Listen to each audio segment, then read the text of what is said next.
I'm going to talk about sickle cell anemia.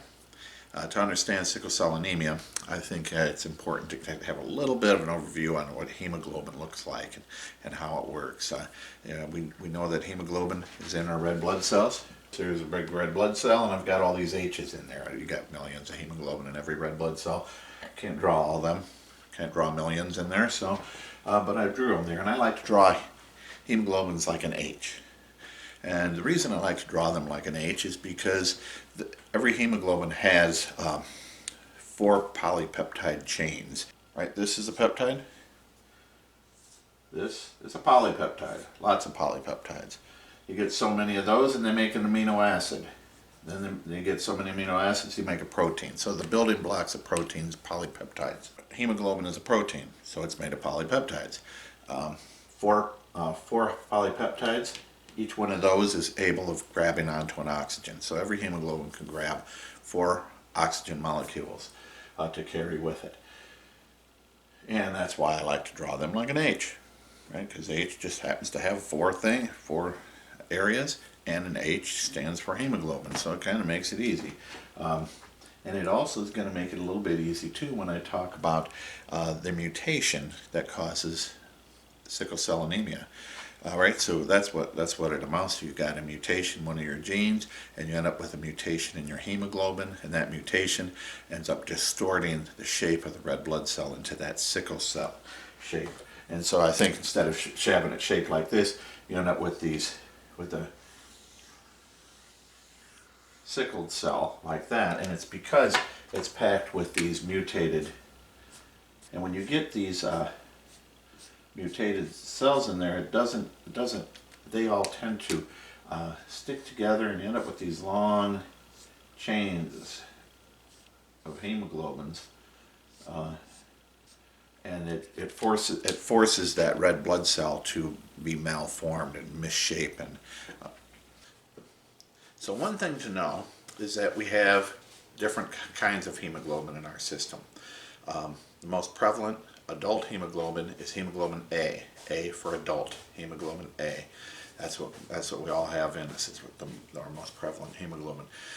For a fetus and a baby, hemoglobin F is the most prevalent. And the mutation does not affect hemoglobin F. The mutation affects hemoglobin A, and I'll show you why. Hemoglobin A has 2 different types of polypeptide bonds. Now I drew the H here for hemoglobin because that's what I like to draw hemoglobin as. This is just an H, and I drew it in 2 different colors. And there's a reason for that, because hemoglobin A consists of 2 different types of polypeptide chains. One is globin A, and the other type of polypeptide chain that it has is globin B. And hemoglobin F, the hemoglobin that I was talking about for that fetuses have and that we have to a certain extent, but we mostly have hemoglobin A. Hemoglobin F does not have globin B peptide chain. Hemoglobin F has globin gamma, a gamma globin, so globin G, I guess you would call it. So it does not have the globin B. Now I'm going to tell you what happens when you get the sickle cell mutation gene, and it's inherited, and I'll talk about that in just a minute. But what happens is, now this is a normal hemoglobin, right? Looks just like an H, right? Now over here is somebody who has sickle cell disease. He inherited from his mother and his father a mutated gene. So he has both of his polypeptide globin B polypeptide chains are mutated. And see how I drew them like hooks? And the reason I drew them like hooks is to signify the fact that they actually hook together. The hemoglobins will all hook together and they form those long chains right here. They form these long chains, and those long chains are what distorts the red blood cell, right? So now you've got this one here, and then I showed this one over here, which, as you can see, it has one mutated hemoglobin B chain, but the other hemoglobin B chain is fine. And that would be a sickle cell trait person. That is a person with trait. They are a carrier, but they don't have the disease. They got it from one parent and not the other. So to have the disease, you have to get it from both parents. To have the trait, you get it from one parent. Now the person with the disease will have a lot of problems with a lot of symptoms every time they get a factor that stresses the body a little bit. This person will probably live his whole life without any problems, unless he really runs into a strenuous situation where he isn't getting enough oxygen, or he's really stressing his body, or he becomes acidic, something like that. Then he might have a problem, because he does have a little bit of mutation there, but it's not enough. I mean, if you can double hook, boy, they're hooked together, right? But you just kind of hook a little bit like that, they can come apart real easy, and they're not going to form those long chains that are cause the malformation of the red blood cell usually. A good example is a football player. I'm not going to say his name, but a football player. I won't even say who he played for, but I will say where he played when he had a problem. He played in Denver, and Denver is really high in altitude. I don't know whether or not he knew that he had sickle cell trait or not, but he'd lived his whole life without a problem, and was competing on the NFL level, so the guy was a heck of an athlete. I mean, you don't make it in the NFL if you're not one of the best athletes in the world. Well, this guy, when he went and played in Denver, he got an exacerbation of sickle cell, and with that, he almost died. I'm not sure, but I think he ended up having to have a splenectomy. He has acute renal failure. He had all the problems that you can get that we'll be talking about in a few here later in this video. But he had those problems, and it was because here he is totally stressing his body playing football in a high altitude. And high altitudes have low oxygen content. So this guy can have problems, but usually only under extreme conditions. This guy will live his whole life, probably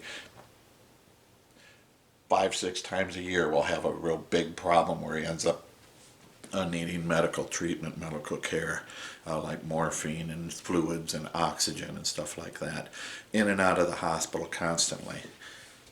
Now, sickle cell is a genetic. It's a recessive genetic disease. So that means that, like I said, you got to get it from both parents. Now let's take a look at exactly how that is going to work. Okay, so I made these genetic boxes. So let's say somebody, you have a parent who has sickle cell disease. So his hemoglobin sickled, so he has those two genes to pass on. Then you have somebody, and they marry somebody who does not have sickle cell disease. So they have just the regular adult hemoglobin. So I'm going to call that A, right? So what's this person's chances, their offspring's chances of having sickle cell disease? All you have to do is you take that A, and you take his S, take his A, take his S, take his A, take his S, take his A, take his S. Well, that one's real easy. Every child is going to have the trait. Not one of them is going to have the disease, right? So they will be carriers. They're going to carry on that sickle cell, but because they got it from the parent there. But now let's change this just a little bit. And let's say one of the parents has the trait, but not the disease, and the other parent does not have the trait.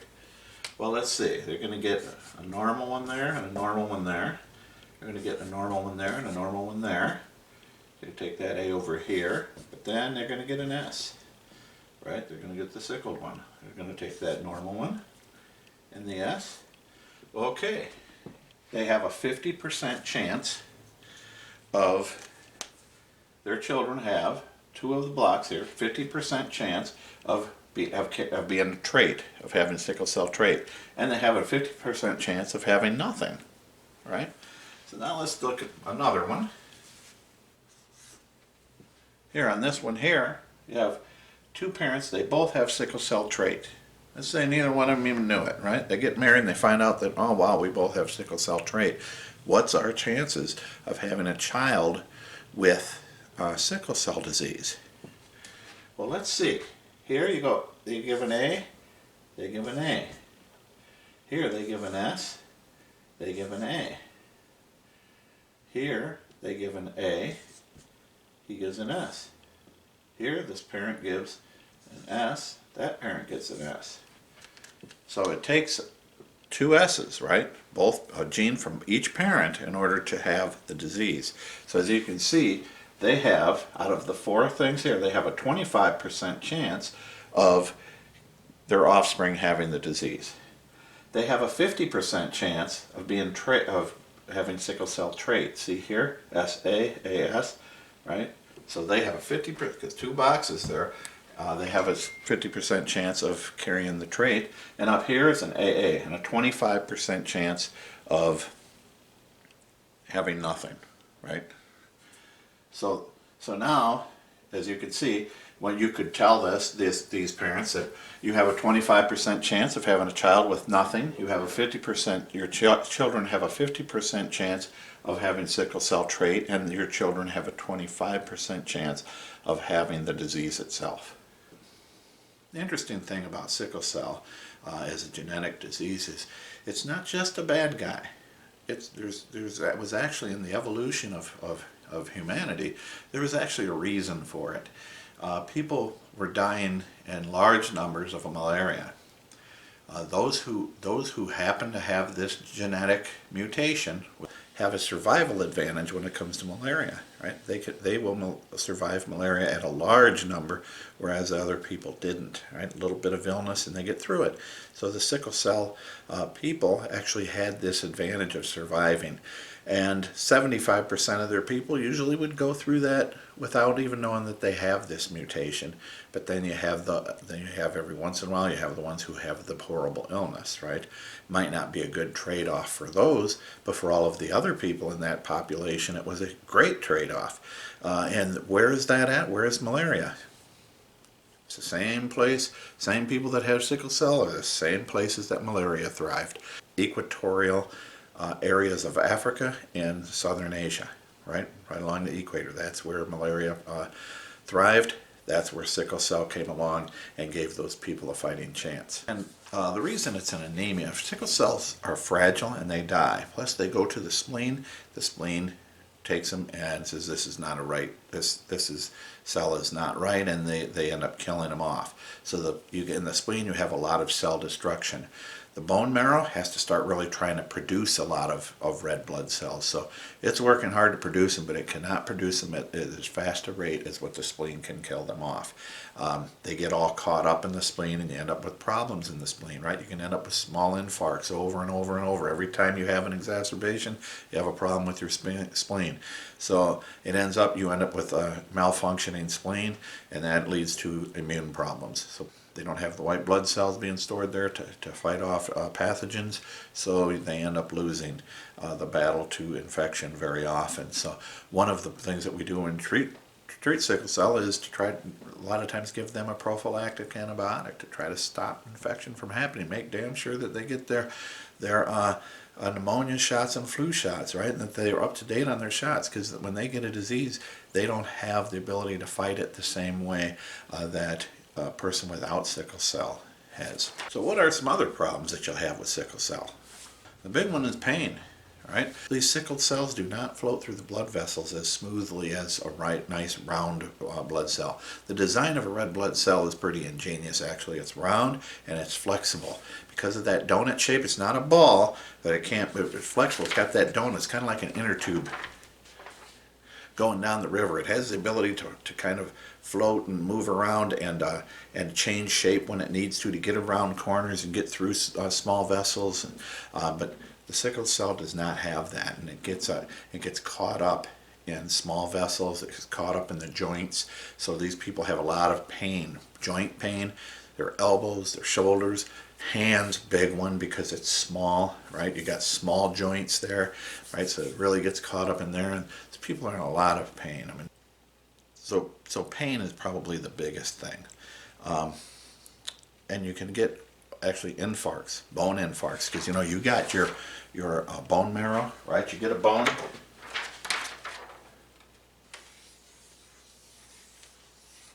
But you got a bone and you got the marrow in here, right? And here's where your marrow's at, right? And you got blood vessels coming here, and they go through little teeny channels here. Go down into the bone. Sickled cell has a real good chance of getting caught up and hang on up in there. So you end up with bone infarcts, right? An infarction. What's an infarction? Infarction is a death to an area that isn't getting a good blood supply, right? Gets ischemic and infarcts. And that's what can happen here. And you get little areas of the bone infarcting, and then you can get areas of the bone marrow infarcting. And so you don't get a good supply in there, so you get areas of that bone marrow dying, ends up creating a little embolus, right? A little clot that breaks off, right? Starts out a little thrombus in there, breaks off, and then it's an embolus once it gets into the bloodstream. So now you've got an embolus floating around there, and it goes back to the heart and to the lungs, so you can end up with a pulmonary embolism. Common problem that person with sickle cell has. They can end up with a pulmonary embolism. Common problem that people with sickle cell have. And I've already talked about like the spleen, the problems that you can have with the spleen. You can get infarcts in the spleen, which leads to immune problems. And when you have those immune problems, you can end up with sepsis, right? You can end up with septic shock, and you can end up dying from sepsis. Another big one is kidney failure, right? See, in the kidneys, the kidneys do all of that filtering of blood. Well, these little guys get stuck up in the filters, right? They dirty up the filter. They get caught up in the filters, and they make it so that the kidney can't do proper filtering. So you can end up with, and it can also kill off nephrons as it goes through there, because this is how, when you got a nephron, which there's 1 million of these guys in every kidney.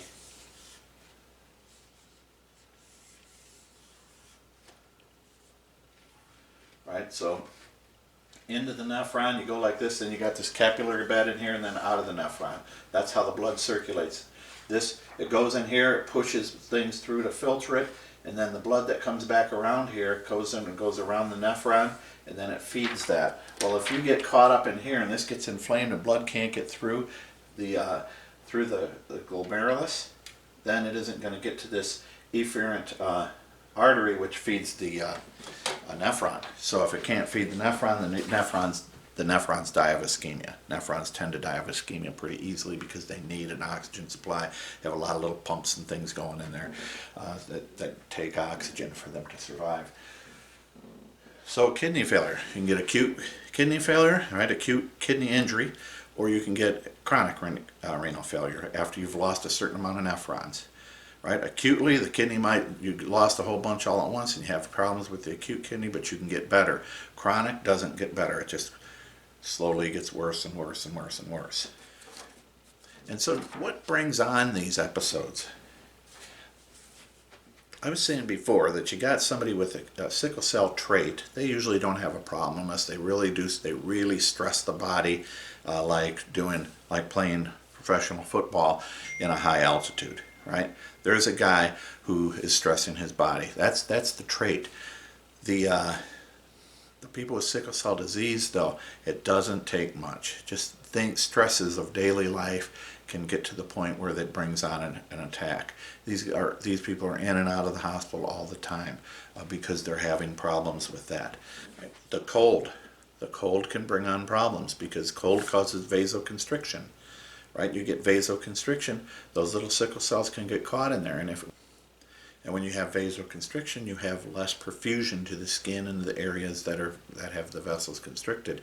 So then you get a little bit of hypoxia, and hypoxia is one of the big causes of sickling. Right, when these guys start clumping together, it means that the oxygen isn't grabbing a hold of that; they start grabbing a hold of each other. Right, so anytime you get just a little bit hypoxic, you can end up with sickling going on. So cold will do that, right? Because you get blue in your fingers and stuff. That's from ischemia, lack of oxygen to those areas. Those areas have lack of oxygen, you start sickling. And when you start sickling from that, in those areas, those sickled cells go and they get caught up in other areas. Before you know it, from this domino effect, you've got a crisis going on. So cold is one of them. Anytime you're taking care of a patient with sickle cell anemia, make sure their room is warm, because a cold room will close that off, and it will make the symptoms worse too. So not only does it bring on the symptoms, it makes them worse, because the constricting vessels, the sickled cells get caught up in those constricting vessels. Another one is dehydration. Dehydration, you have decreased perfusion to different areas, which means decreased oxygen delivery to different little parts of your skin and different areas, and then you can end up bringing on sickling, right? Because the same reason. If oxygen ain't grabbing a hold of this guy, they'll grab a hold of each other, right?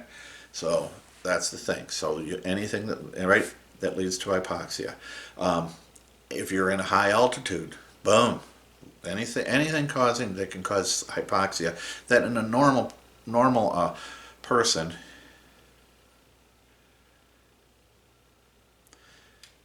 sorry, just watching some deer run by. Anytime you have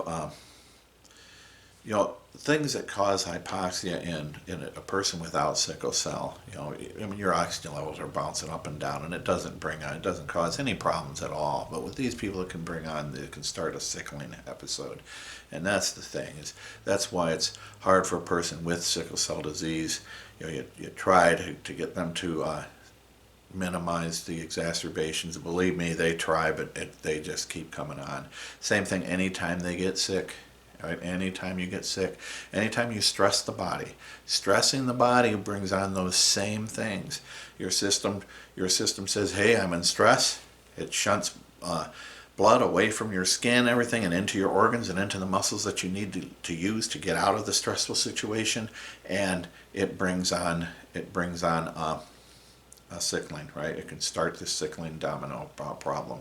So, and stress can be, and the stress is brought on by, epinephrine, right, from the sympathetic reaction, and just from the hormonal reaction from cortisol being released because of the stress. They both do those same kind of things that will bring on a sickling episode. And another one is acidosis. Acidosis, for whatever reason, acidosis decreases the affinity of hemoglobin to oxygen. And so that means that you're going to have some hypoxia. That means that you're going to end up with sickling, and you're going to end up with the long chain sickles in there, right? And it's going to distort your red blood cells. So now let's talk about what we're going to do to treat it. Well, the problems that we were talking about, you have dehydration is a problem. Hypoxia is a problem. So right there, two things, right? Dehydration, hypoxia. Two things pretty simple to think about what you're going to do for them. You're going to give them oxygen for the low oxygen, right? You're going to give them oxygen. And what are you going to do for the dehydration?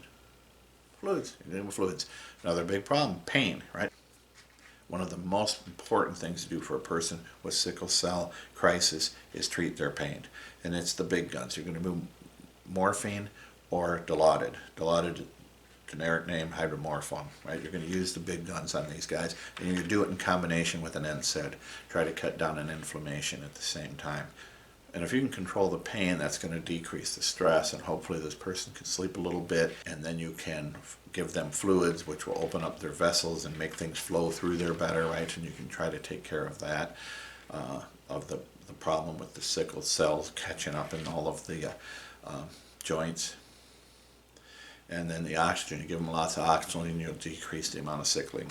Another thing is, like I talked before, a prophylactic antibiotic. You're going to want them, a real good chance that there's a real good chance that their healthcare provider is going to have them on a prophylactic antibiotic to try to curb them away from any kind of disease.